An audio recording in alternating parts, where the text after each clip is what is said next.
नमस्कार साथियों, मैं सत्यनारायण शुक्ला आपकी यूट्यूब चैनल पर एक बार फिर से आया हूं और तमाम भारतवासियों के बार तहे दिल से स्वागत करता हूं। आज मुझे बहुत गर्व की बात कहना पड़ रहा है कि मैं झारखंड के पलामू प्रमंडल के धरती का पुत्र हूं। चूँकि इस पलामू प्रमंडल में भगवान नीलांबर पीताम्बर का जन्म हुआ था, इसी धरती पर लेट लेफ्टिनेंट अनुराग शुक्ला का जन्म हुआ था। और ये जो हमारी पलामू की धरती है ना, झारखंड जैसे भगवान बिरसा मुंडा रहे, उसी तरीका से हमारे भगवान नीलांबर पीताम्बर भी रहे। और उसी नीलांबर पीताम्बर जी के नाम पे एक हमारे पलामू प्रमंडल में उनके नाम से यूनिवर्सिटी बना, नीलांबर पीताम्बर यूनिवर्सिटी।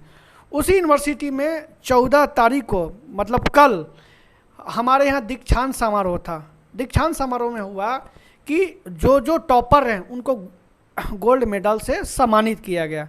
अब मैं बात बता दूं कि उसी गोल्ड मेडल में लेट लेफ्टिनेंट अनुराग शुक्ला को भी सम्मानित किया गया। उनके पिताजी बोले कि मुझे गर्व है कि मेरा बेटा को आज फिर एक बार सम्मान मिला। बताइए, जिनके पिताजी अपने पुत्र को खो चुके हैं, फिर भी अपने हृदय भाव से, दिल से बोल रहे हैं कि मुझे अपने बेटा पे गर्व है। मैं बात बता दूं कि जब दीक्षांत समारोह प्रारंभ होने के दौरान जब उनकी नाम अनाउंसमेंट हुआ तो 1 मिनट के लिए सारे व्यक्ति वहाँ, उनके आंखों में नम आंसू आ गए और हर कोई चुप हो गया। उसके बाद बता दूं मैं कि जब उनके पिताजी स्टेज पर चढ़ रहे थे तो वहाँ से जितने व्यक्ति वहाँ पर थे, सभी लोग ने भारत माँ की जय की नारा लगाया।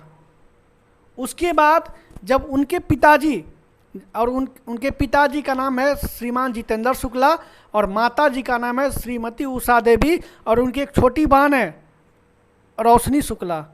जब तीनों व्यक्ति स्टेज पर चढ़े तो हमारे राज्यपाल, जो मुख्य अतिथि के रूप में आए हुए थे, जिनका नाम है श्रीमान रमेश बैस जी, जब स्टेज पर चढ़े, वो राज्यपाल महोदय जी जब उनके पिताजी और उनके माताजी उनके हाथ में जब गोल्ड मेडल उनको दे रहे थे तो 1 मिनट के लिए भावुक हो गए।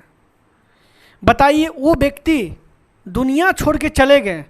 बोला जाता है कि इस धरती पे जब दुनिया छोड़ के जब कोई व्यक्ति जाता है तो क्या छोड़ के जाता है? अपना कर्म, अपना व्यवहार, अपना संघर्ष। वही कर्म, व्यवहार, संघर्ष आज श्रीमान लेट लेफ्टिनेंट अनुराग शुक्ला जी को नाम छोड़ के गए। मैं उनकी बात बताऊं कि वो इकोनॉमिक्स अर्थशास्त्र कितना बड़ा विषय है। जो लोग अर्थशास्त्र के नाम से डरते हैं, उन्होंने, वो टॉपर हैं, गोल्ड मेडल रहे हैं। उसी दौरान में उन्होंने 2019 में गोल्ड मेडल से उन्हें नवाजा गया। लेकिन आज उन्हें ये सम्मान उनके पिताजी को कल दिया गया, उनके अपने पुत्र के सही रुचि के कारण।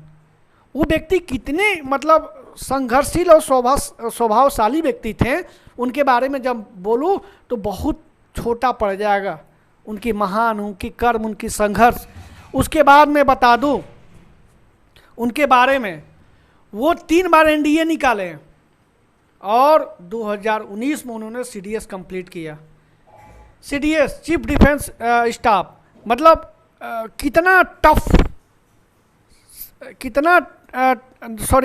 सीडीएस का फुल फॉर्म होता है कंबाइंड डिफेंस एग्ज़ाम होता है। इतना टफ होने के बाद भी उन्होंने 3 बार एनडीए निकाले, 3 बार इंटरव्यू तक पहुँचे। अंततः गतवा उन्होंने सीडीएस में फाइनल सिलेक्शन लिए 2019 में, और मात्र उन्होंने 1 साल नौकरी की है। और 1 साल ट्रेनिंग करने के बाद उन्होंने राजस्थान में, उन्होंने जब आर्मी के जवानों को प्रशिक्षण दे रहे थे, उस प्रशिक्षण के दौरान क्या हुआ कि उनके 3 मित्र पानी में गिर गए।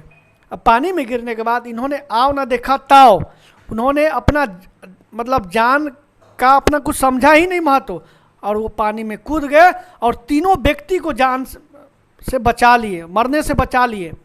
और वो व्यक्ति अंदर जाके ज़मीन में गड़ गए, और उनके बाद खोजबीन के बाद उन्हें 1 घंटे के बाद उनकी डेड बॉडी मिली और इस दुनिया से चले गए। जब उनकी पार्थिव शरीर आई थी, आप यूट्यूब चैनल पर देखिएगा, मैं द फॉलोअप में जाकर उनके बारे में बोला भी हूँ। मैं अनुराग जी को कभी नहीं भूल सकता हूँ, क्योंकि उनके अंदर जो राग है, मैंने संकल्प लिया है कि इस झारखंड में हर बच्चों के मैं अनुराग जैसा राग बनाने देने का प्रयास करूं। उन्होंने जो अपना कर्म, उन्होंने अपना जो संघर्ष छोड़ के गया है, मैं हर घर देने का प्रयास करूं, हर घर पहुंचाने का प्रयास करूं।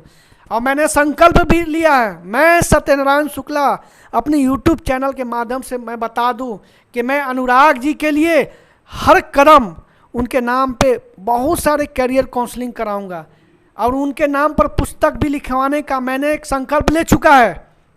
मैं अनुराग जी के बारे में बता दूं कि मैं जो संकल्प लिया हूं, मैं अगर मेरी जब तक सांस रहेगी तब तक अनुराग जी के नाम से मैं हर कार्य करूंगा, ताकि लोग समाज में जाने और अपने घर, अपने परिवार में वो संस्कार दे कि हर बच्चे, हर माँ बाप अपने बच्चों को सिखाएं कि भारत माँ की सच्ची भाव से सेवा करना है, जिस तरीका से अनुराग जी सेवा कर रहे थे। मैं चंद शब्दों में उनके बारे में आपको कुछ बता दूं कि अनुराग जी एक ऐसे विचार, एक ऐसे भाव के व्यक्ति थे कि जहाँ जाते थे वो घर बना लेते थे। घर कहाँ बनता है? जहाँ आपसी प्रेम भाव, सौहार्द है, वहाँ पर घर बनता है।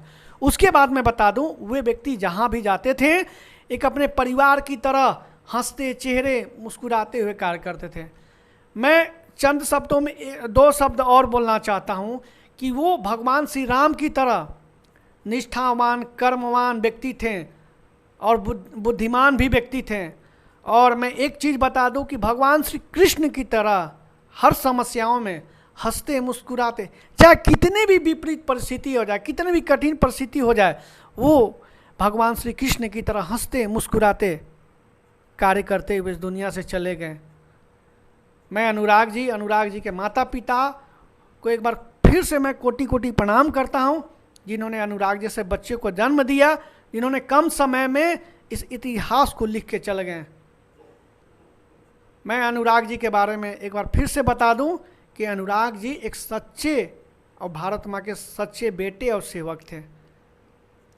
मैं मेरे YouTube चैनल पे बने रहिए, और अनुराग जी के नाम में जो मैं संकल्प लिया हूं कि मैं हर उनके शिक्षक संस्थान जो के नाम से करियर काउंसलिंग करूंगा, और उनका सपना था कि मैं झारखंड के हर तस्वीर को बदलने का प्रयास करूं। अगर वो छोड़ के गए उसको मैं हृदय भाव से पूरा करूंगा। तब तक हमारे एक बार चैनल पे बने रहें। तब तक एक बार फिर से भारत माता की जय।